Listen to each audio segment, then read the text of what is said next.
In the vast emptiness of space, approximately 6.3 light-years from our solar system, aboard the command vessel Inevitable Dominance, Grand Admiral Vexlor Krell stared at the holographic projection of a small blue planet with undisguised contempt. This, he said, gesturing dismissively at Earth, is what the High Council considers a threat. His second-in-command, Fleet Commander Draz Nuveen, cleared her throat, or whatever passed for a throat in her species' bizarre respiratory system. The intelligence reports suggest caution, Admiral. These humans appear unpredictable. Unpredictable, Krell snorted, a sound that resembled a garbage disposal choking on silverware. They still burn fossilized organic matter for energy. They haven't even colonized their own moon permanently. Their communications are so primitive we intercepted their entire wet internet without them noticing. Krell paced around the hologram, his 7-foot frame casting long shadows across the command deck.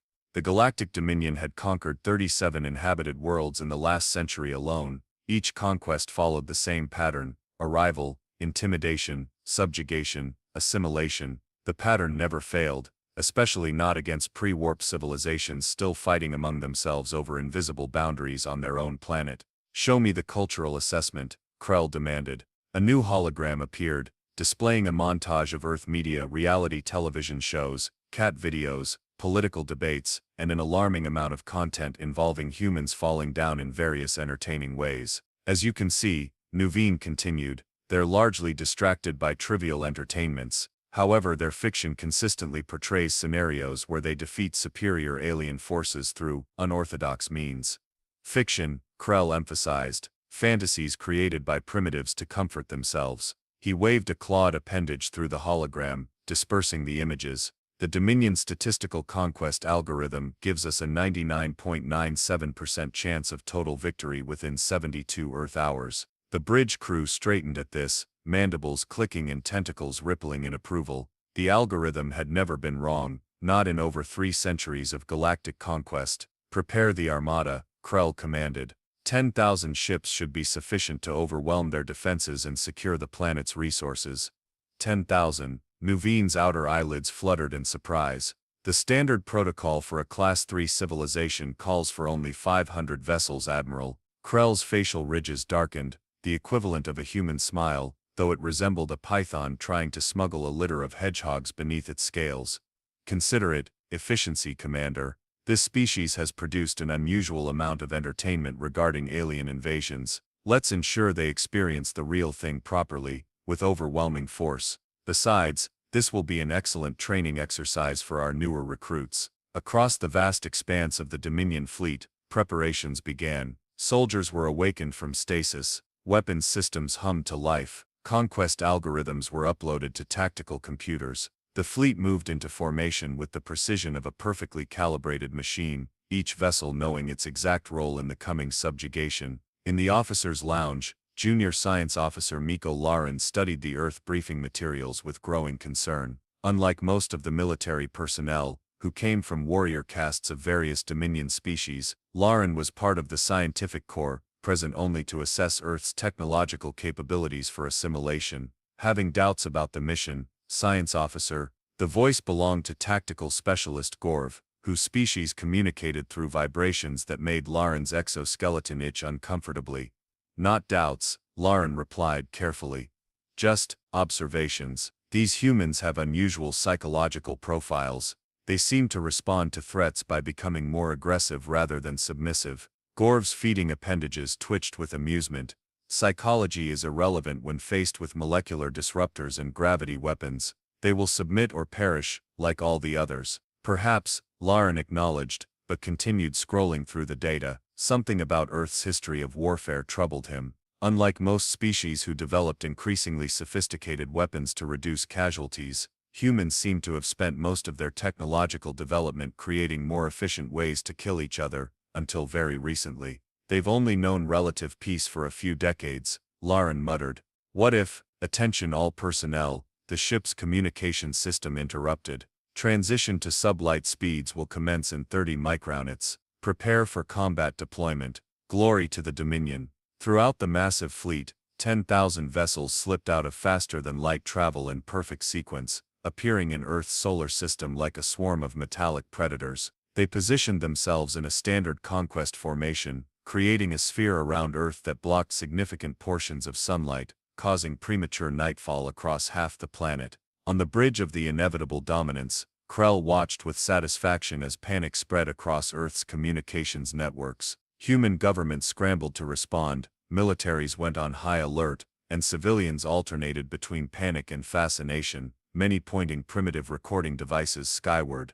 "Commence the standard greeting," Krell ordered. "Let them understand the futility of resistance." The Dominion's message was broadcast simultaneously on all Earth frequencies, in all Earth languages. "People of Earth, we are the Galactic Dominion. Your planet has been selected for integration into our empire. Surrender your governing authorities within 6 hours, or we will demonstrate our power. Resistance is not recommended."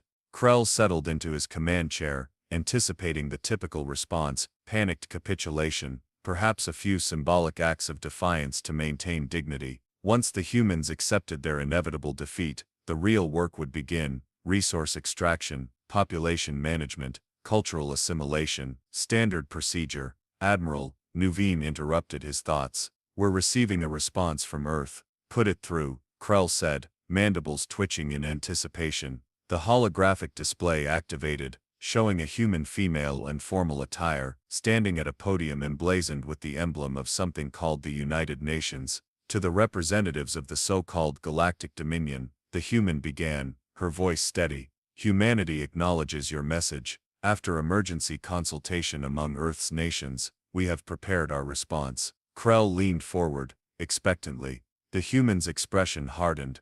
"Earth will not surrender. Earth will not be conquered.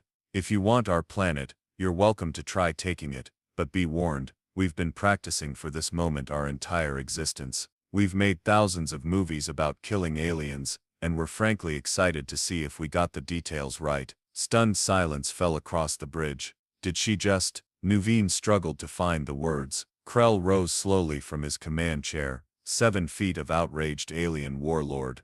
"They're threatening us? A pre-warp civilization is threatening the Dominion." "It appears so, Admiral," Nuveen confirmed. "Analysis suggests this is not a negotiating tactic. They genuinely intend to resist." Krell's outer membranes flushed with the biological equivalent of adrenaline.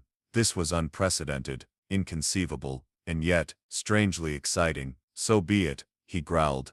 "Commence first-wave assault, target their military installations. Let's show these humans exactly what they're facing." As the orders rippled through the fleet, 500 destroyer-class vessels broke formation and descended toward Earth's atmosphere. The invasion had begun. From his position in the science bay, Lauren watched the destroyers' deployment with a growing sense of unease. None of this was following the standard conquest protocol. The humans should be terrified, desperate to negotiate. Instead, they seemed almost eager. For the first time in his career, Lauren wondered if the Dominion's statistical conquest algorithm had overlooked something important, something uniquely human. Captain Jack Murphy was having a spectacularly bad day even before the aliens showed up. First, the coffee machine in the break room had broken down, a tragedy of global proportions as far as he was concerned. Then his ex-wife had called to inform him she was marrying his former dentist, which explained a lot about those unnecessarily painful root canals. And now, as the officer unlucky enough to be on duty at Peterson Space Force Base when 10,000 alien ships appeared in Earth's orbit, he was staring at a red phone that wouldn't stop ringing. "Space Force Command, Captain Murphy speaking," he answered, propping his boots on his desk. "If you're calling about the giant alien armada, yes, we've noticed." The voice on the other end belonged to General Harriet Davidson, who didn't appreciate Murphy's casual approach to potential planetary annihilation. "Murphy, what's the status of our orbital defense system?" Jack glanced at his computer screen, where a simulation showed the 500 alien destroyers descending toward Earth. "Well, General, the good news is we're about to find out if Project Anvil actually works. The bad news is, we're about to find out if Project Anvil actually works." Project Anvil was Earth's hastily constructed orbital defense grid, a network of satellites equipped with experimental energy weapons that most scientists had predicted would fail spectacularly if ever activated. It was the result of decades of governments secretly funneling black budget money into what if aliens are real, contingency plans that everyone assumed would never be used. "Activating Anvil now," Jack said, pressing a series of commands into his console. "And may God have mercy on our collective souls." Aboard the Dominion destroyer Effortless Victory, Captain Zurach was explaining to his crew how they would be receiving commendations for their part in this historic conquest. Remember, Zurach chittered enthusiastically, this is the first Class 3 civilization the junior officers will have conquered. Follow the standard protocols, and a junior officer interrupted. Captain, the primitive planet appears to be activating something. Activating what? Zurach asked dismissively. Their nuclear weapons are useless against our shields. They're conventional. The junior officer never heard the rest of that sentence, because at that moment Project Anvil fired. To everyone's astonishment, especially the scientists who had designed it, Anvil worked. Beams of concentrated energy sliced through the lead Dominion vessels as if their legendary shields were made of wet tissue paper. On the inevitable dominance, alarms blared as tactical displays showed the impossible 27 destroyers obliterated in the first salvo. What is happening? Krell demanded, his exoskeleton flushing a dangerous shade of purple. Unknown Admiral, Nuvian responded, frantically analyzing the data. The humans appear to have some form of directed energy weapon we didn't detect in our scans. Impossible, their technology is primitive. They still use combustion engines and silicon-based computing. Meanwhile, at Peterson Space Force Base, Jack Murphy was staring open-mouthed at his screen. Holy shit, he whispered, watching as the orbital defense grid continued firing. It actually works. The red phone rang again. Murphy, what's happening? General Davidson demanded. Good news, General, Jack replied, a grin spreading across his face. Turns out all those sci-fi movies were educational after all. Anvil is cutting through their ships like a hot knife through butter. Apparently, highly advanced alien shields don't account for whatever the hell our eggheads cobbled together. Back in orbit, the Dominion fleet was in disarray. Krell screamed orders as his perfectly orchestrated invasion dissolved into chaos. Pull back the destroyers, launch the fighter squadrons, target those defense satellites. The Dominion fighters, sleek predatory craft designed for atmospheric combat, swarmed toward Earth. Unlike the larger vessels, they were agile enough to evade most of Anvil's targeting systems. Within minutes, hundreds of alien fighters had penetrated Earth's upper atmosphere. Sir, a communications officer called out to Jack, NORAD reports inbound bogies, approximately 400 aircraft-sized vessels heading for major population centers. Jack grabbed the red phone. General, we need to scramble everything we've got. F-22s, F-35s, even those old F-16s we keep around for air shows. The aliens are sending in fighters. Already done, Captain, Davidson replied. But I'm concerned about our pilots. They've never trained for this scenario. Jack glanced at his computer screen, where data on the incoming alien craft scrolled past. Actually, General, I think they have. Every pilot has logged thousands of hours playing combat flight simulators. Half of those games are about fighting aliens. This isn't a game, Murphy. With all due respect, General, neither is an alien invasion. But I'll take a pilot who's been shooting down virtual aliens since they were 12/1 who's never imagined this scenario. Across the globe, air forces scrambled their fighters. In the skies above North America, Europe, Asia, and every continent, Earth's pilots rose to meet the alien threat. Lieutenant Rosa Campos, flying an F-35 out of Eglin Air Force Base, made first contact with the Dominion fighters over the Gulf of Mexico. This is Eagle 6, she radioed. I have visual on. What the hell are those? The alien fighters resembled manta rays made of liquid metal, their surfaces rippling as they moved through the air at impossible speeds. Eagle Squadron, weapons free, came the response from command. Engage at will. Rosa locked onto the nearest alien craft and fired a missile. The advanced heat seeker screamed toward its target, and promptly went wide, confused by the alien vessel's unusual thermal signature. Missiles ineffective, she reported, switching to guns. Meanwhile, the alien pilots were experiencing their own confusion. Their tactical systems, designed to counter energy weapons and gravitational disruption fields, had no preset configurations for primitive projectile weapons. What are they firing at us? Demanded Dominion Squadron Leader Krex, as streams of 20 rounds flashed past his craft. Are those metal projectiles accelerated by chemical explosions? His wingmate's confusion ended abruptly, when several dozen of those primitive metal projectiles tore through his fighter's hull. causing it to spiral toward the ocean below. Rosa watched in amazement as her cannon fire shredded the supposedly advanced alien craft. Eagle 6 to command, "You won't believe this, but our guns work just fine. Their shields don't stop bullets." On the inevitable dominance, Krell was receiving increasing. "What do you mean our fighters are being destroyed by primitive kinetic weapons?" he roared. Science Officer Laren, called to the bridge to explain this development, shifted uncomfortably. "It appears, Admiral, that our defensive systems are calibrated for energy-based weapons. The humans are using solid metal projectiles propelled by chemical explosions. Our shields are not designed to stop physical objects moving at that velocity." "That's ridiculous. What kind of advanced civilization still uses such primitive weapons?" "One that never encountered energy shields before, sir," Laren replied quietly. Another officer interrupted. "Admiral, we're detecting nuclear missile launches from several locations on the planet." Krell's facial ridges flattened in satisfaction.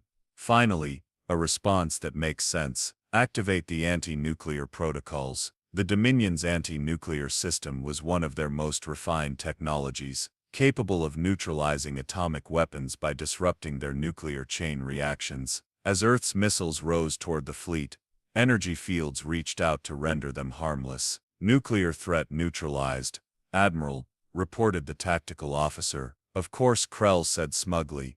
"No primitive species has ever overcome that defense." "Sir," the officer continued, frowning at his display, "the missiles are still approaching." "Impossible. Check your readings." Back at Peterson Space Force Base, Jack Murphy was coordinating with Missile Command. "That's right," he confirmed. "The dummy warheads worked perfectly. They detected our launch signatures and neutralized what they thought were nuclear payloads."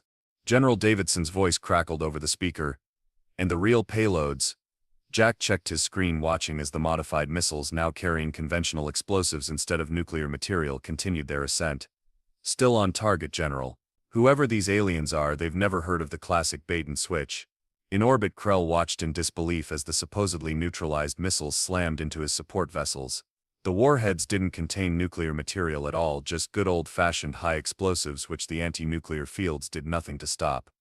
"How?" he demanded. "How did they know to do this?" Laren, still on the bridge, offered a hesitant explanation. "It appears, Admiral, that they anticipated our defenses. Their fiction contains many scenarios where aliens neutralize nuclear weapons.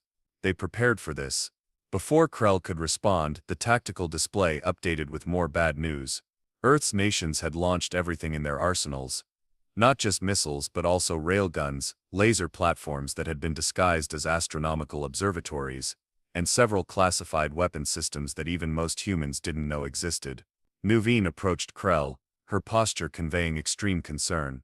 "Admiral, we've lost 42% of the invasion force. The algorithm, it didn't predict this." Krell stared at the tactical display, watching as his perfect invasion crumbled. For the first time in his long military career, he felt something unfamiliar: doubt. "Order a full retreat," he finally commanded. "Pull all forces back beyond their weapons range. We need to reassess." As the surviving Dominion vessels withdrew to a higher orbit, Jack Murphy sat back in his chair, hardly believing what he was seeing. "They're pulling back," he reported to General Davidson. "First wave repelled." "Excellent work, Captain," the general replied. "But this isn't over. Get some rest, we're bringing you to the Pentagon. The President wants to speak with the officer who coordinated our first successful defense against an alien invasion." Jack glanced at his empty coffee mug and sighed.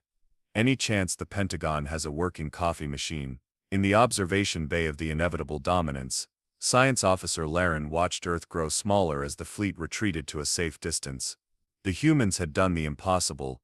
They had repelled the first wave of a Dominion invasion. What other impossible things, he wondered, might they be capable of? Admiral Krell paced the command deck, his claws clicking against the metallic floor.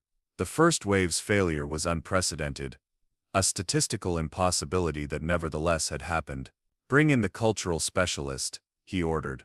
Lieutenant Commander Zivnax entered, a slender alien whose 6 eyes blinked asynchronously. Unlike most Dominion officers, she had actually studied human culture beyond military assessments. "The humans," Zivnax explained, "expect alien invasions to fail. Their fiction has prepared them psychologically. Fiction cannot prepare them for reality, Krell snapped.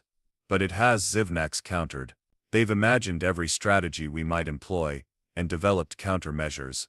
Just in case. Meanwhile on Earth, Captain Jack Murphy found himself in the Pentagon's crisis room alongside Professor Eleanor Wright, a linguistics expert hastily recruited from Berkeley. I don't speak alien, Eleanor protested, pushing her glasses up her nose. Nobody does, Jack replied. But you've written 3 books on theoretical xenolinguistics. That makes you our best shot at communication. The room fell silent as screens showed the Dominion fleet reorganizing. Their new formation was unlike anything Earth's military strategists recognized. They're adapting, General Davidson observed. Round 2 is coming. On the inevitable dominance, Krell implemented his revised strategy. Deploy the electromagnetic pulse weapons, he ordered. Let's see how they fight without their precious technology. The Dominion launched specialized EMP satellites, designed to fry Earth's electrical systems. As they entered the atmosphere, scientists worldwide held their breath. The pulses fired and achieved approximately 30% of their intended effect. Critical infrastructure remained operational. How? Krell demanded. Laren examined the data. It appears, Admiral, that after observing similar scenarios in their entertainment, humans hardened many of their systems against electromagnetic attacks. In the Pentagon, Jack watched alien troops landing in isolated areas. They're avoiding population centers, he noted. Ground invasion instead of bombardment. They want Earth intact, Eleanor suggested. This planet has something they need. The Dominion ground forces encountered their own surprises. Their battle simulations hadn't accounted for Earth's varied terrain or the humans' guerrilla tactics. What should have been swift victories became grueling engagements. Their weapons are primitive but effective, reported Ground Commander Vex. And they adapt quickly to our tactics. After 3 days of mounting losses, Krell faced an unthinkable scenario. Failure. The algorithm had predicted a 99.97% chance of victory. Instead, the Dominion had lost nearly 4,000 ships and tens of thousands of troops. We must consider withdrawal, Nuveen suggested quietly. Never. Krell slammed his fist down. Prepare the ultimate weapon. These humans must learn the price of defiance. Science Officer Laren exchanged worried glances with Zivnax. The ultimate weapon violated multiple galactic treaties. Treaties the Dominion had once helped establish. As the weapon powered up, Laren made a decision that would change the course of the invasion and his own destiny. What exactly is this ultimate weapon?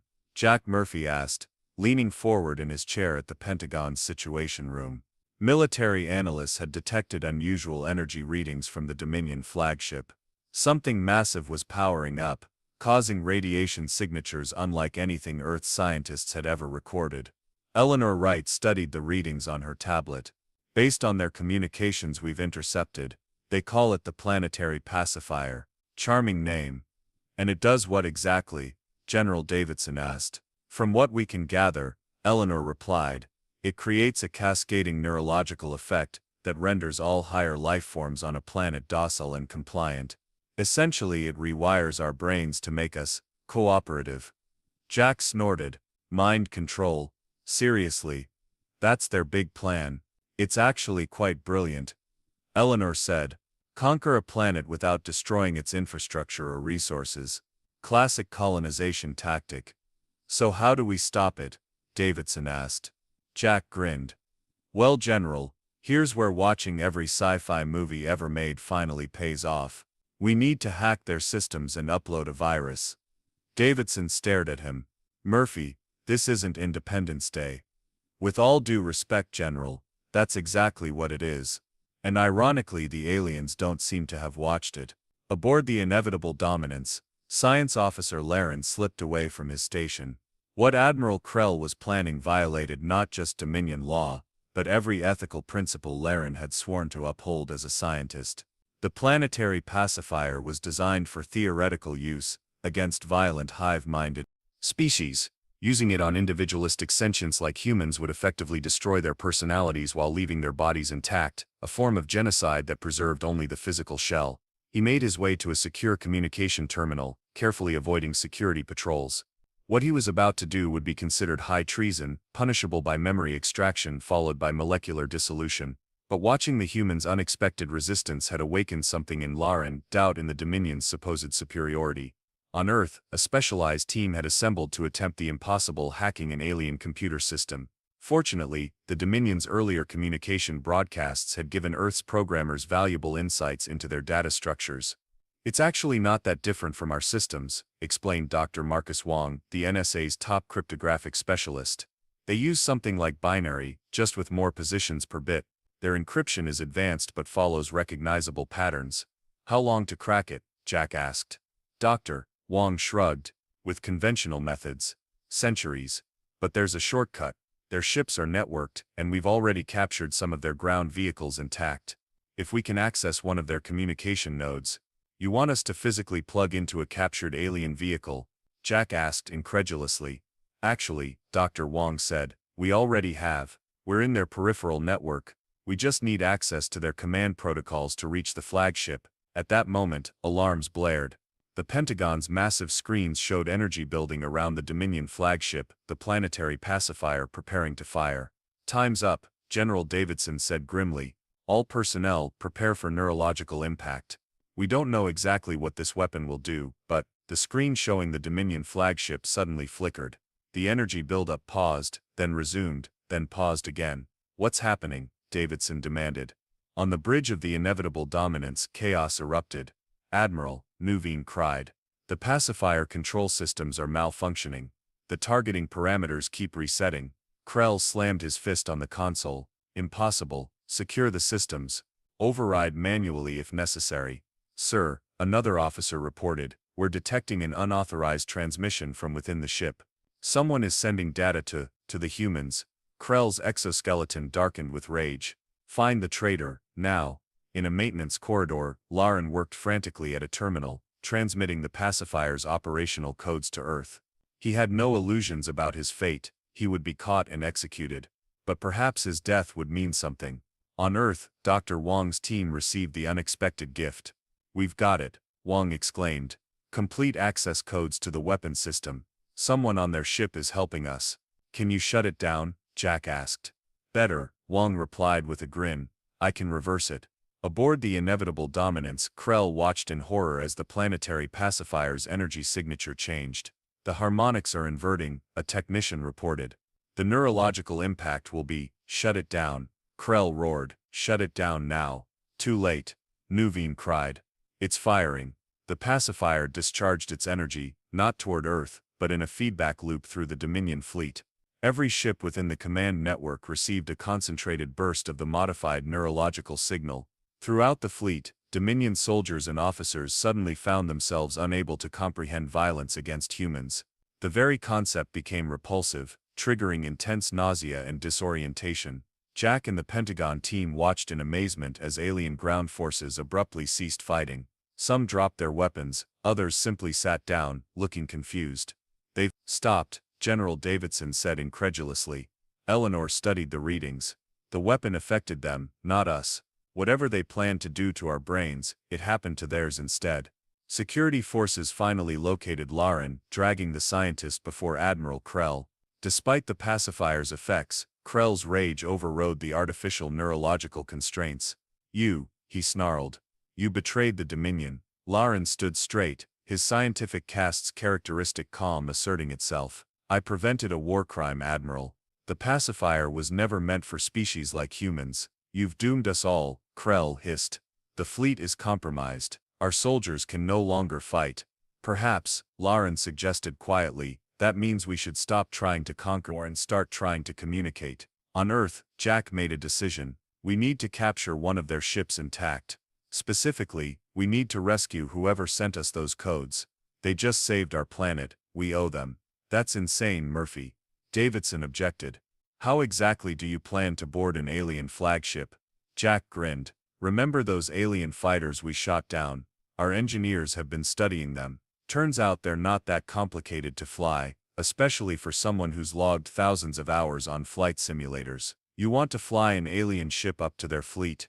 That's suicide." "Not if they think I'm one of them returning from battle," Jack pointed out. "And I won't be going alone." I need Dr. Wright to communicate, and Dr. Wong to access their systems. Eleanor looked up, startled. I'm a linguist, not an astronaut. Congratulations on your career change, Jack replied. Pack light. Hours later, Jack, Eleanor, and Dr. Wong approached a captured alien fighter in a hangar at HFY. Area 51, which, as it turned out, actually did house alien technology, just not the kind conspiracy theorists had imagined. This is insane, Eleanor muttered as they climbed into the craft. You've had what, 6 hours of training on an alien vehicle? 7, Jack corrected, settling into what they had determined was the pilot's position, and most of the controls are actually pretty intuitive. It's almost like they designed them to be operated by humanoids. That's because we did, came a voice from the back of the craft. All 3 humans whirled around to find a previously hidden compartment opening. Inside was a Dominion soldier, his weapon trained on them. Don't move, the alien ordered in perfect English. I'm Commander Glix of the Dominion Scout Forces, and you are all my prisoners. Jack slowly raised his hands. How long have you been hiding in there? Since your people captured this vessel, Glix replied. I was conducting repairs when your military arrived. This compartment is shielded from your scanning technology. And you speak English because, Eleanor asked. All Dominion soldiers are implanted with language assimilation modules. I've been monitoring your communications since capture.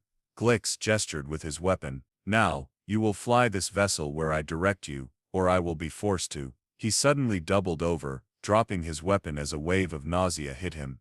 The modified pacifier's effects were still working through his system. Jack quickly retrieved the alien's weapon. Looks like your brain doesn't want you to hurt us anymore. How inconvenient. Glix straightened, looking confused and disturbed. What have you done to me? Same thing you were planning to do to us, Eleanor explained.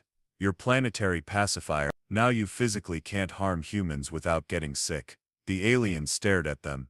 Impossible, the pacifier is foolproof.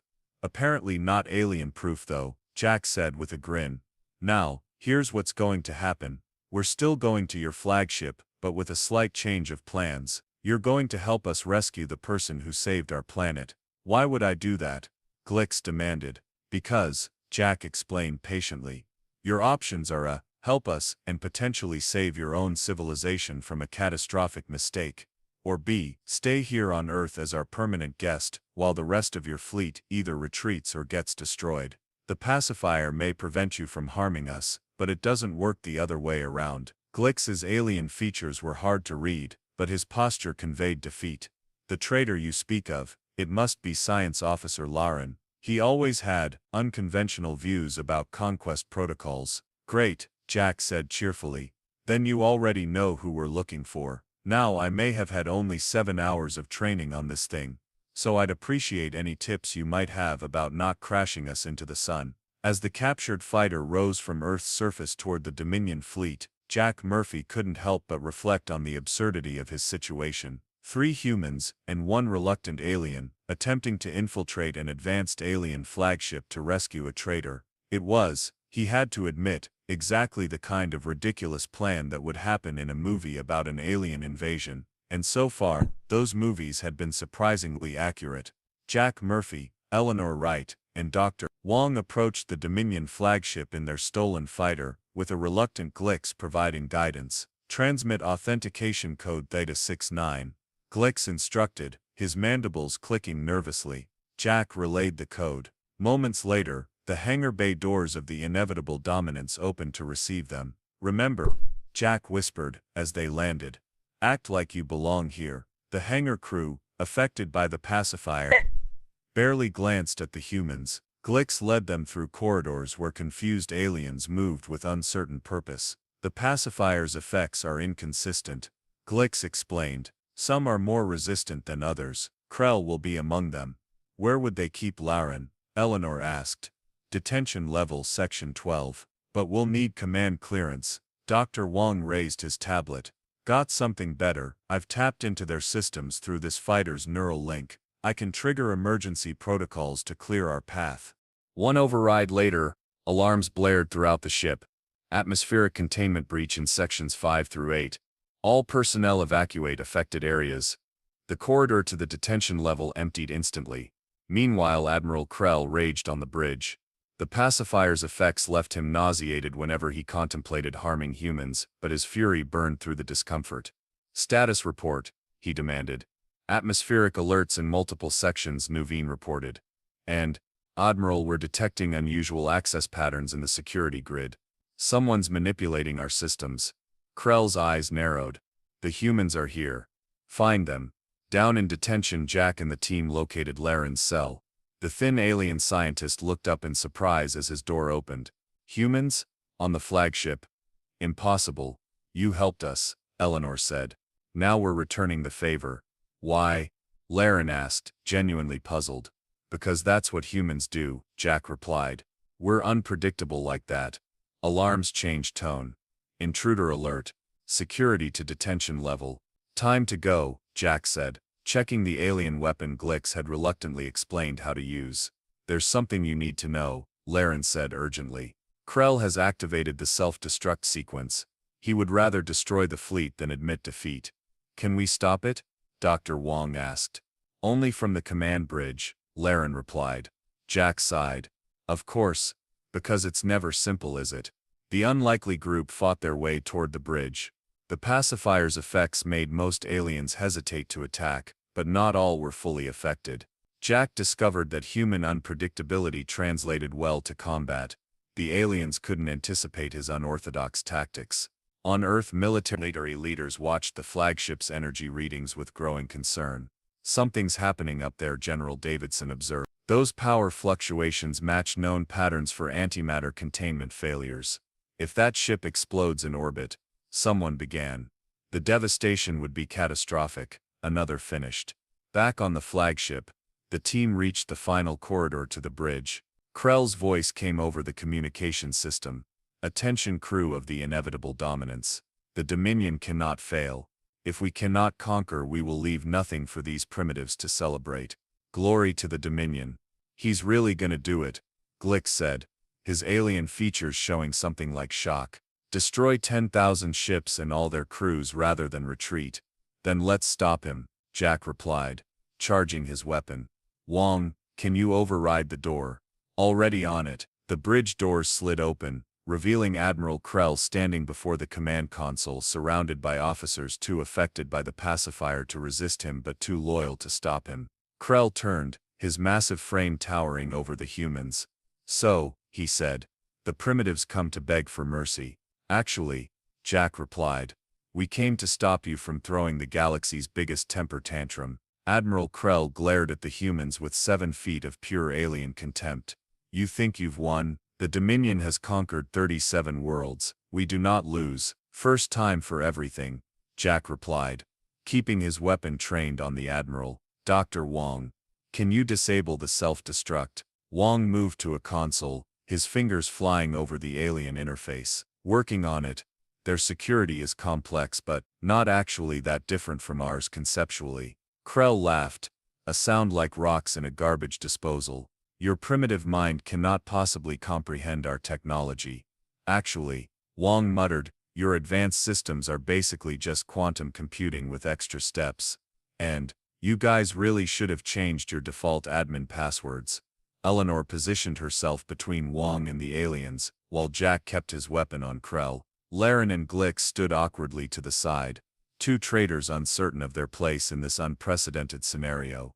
"Why?" Krell demanded, looking at Laren. "Why betray your species, your empire?" "Because conquest isn't science," Laren replied simply. "The Dominion has forgotten that we were explorers before we were conquerors." Krell took a menacing step forward, fighting through the nausea induced by the pacifier. "The algorithm predicted victory, 99.97% certainty. Then your algorithm needs better programmers," Jack said. "It didn't account for human stubbornness." 60 seconds to antimatter containment failure," announced the ship's computer. "Wong," Jack called, tension rising in his voice. "Almost there," Wong replied. "Just need to wait. This is weird." "Define weird," Eleanor. Wong looked up, confusion on his face. "The self-destruct isn't actually activating antimatter containment failures. Sending out an emergency recall signal to the entire fleet." Krell's alien features twisted into what might have been a smile. "Correct, human. and when the fleet assembles at the designated coordinates, the real self-destruct will activate. 10,000 ships, simultaneously detonating at the edge of your solar system. The resulting gravitational wave will devastate your planet. That's insane, Jack exclaimed. You'd sacrifice your entire fleet just for revenge. The Dominion cannot be defeated, Krell stated flatly, especially not by primitives who still think digital watches are a neat idea. 30 seconds to fleet convergence, the computer announced. Wong typed frantically. I can't stop the signal, it's been distributed across redundant systems. Laren stepped forward. There's another way. He moved to a secondary console, entering a series of commands. Every Dominion vessel has an emergency protocol for leadership insanity. For what? Jack asked. Our history includes several instances where fleet commanders became unstable. Glix explained reluctantly. The safeguard requires authorization from a command officer and a science officer. Laren looked at Glix expectantly. After a moment's hesitation, the alien soldier nodded and joined him at the console. What are you doing? Krell demanded, lunging forward despite the pacifier's effects. Jack intercepted him, using the Admiral's momentum to flip the much larger alien over his shoulder. A move that surprised everyone, including Jack. Brazilian Jiu-Jitsu, he explained. Breathing heavily. Works on 7-foot aliens too, apparently. 10 seconds to fleet convergence, the computer announced. Laren and Glix completed their inputs simultaneously. Throughout the fleet, a new message overrode all previous commands.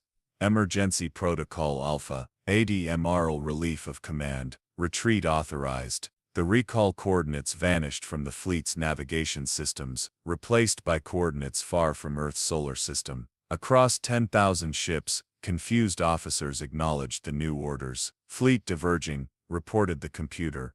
Convergence cancelled. Krell roared in frustration, struggling against Jack's improvised restraint. You cannot do this. I am the Admiral of the Dominion fleet. Correction, Laren said firmly.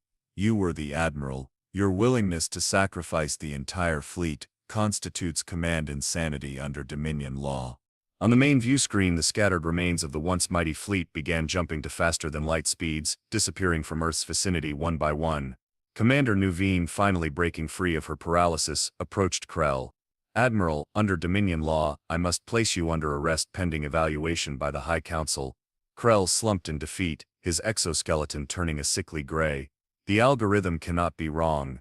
It cannot. Yeah, well, Jack said, releasing the alien now that Nuveen's security officers had him secured. Somebody forgot to tell the algorithm about human movies. We've been rehearsing for this day for decades.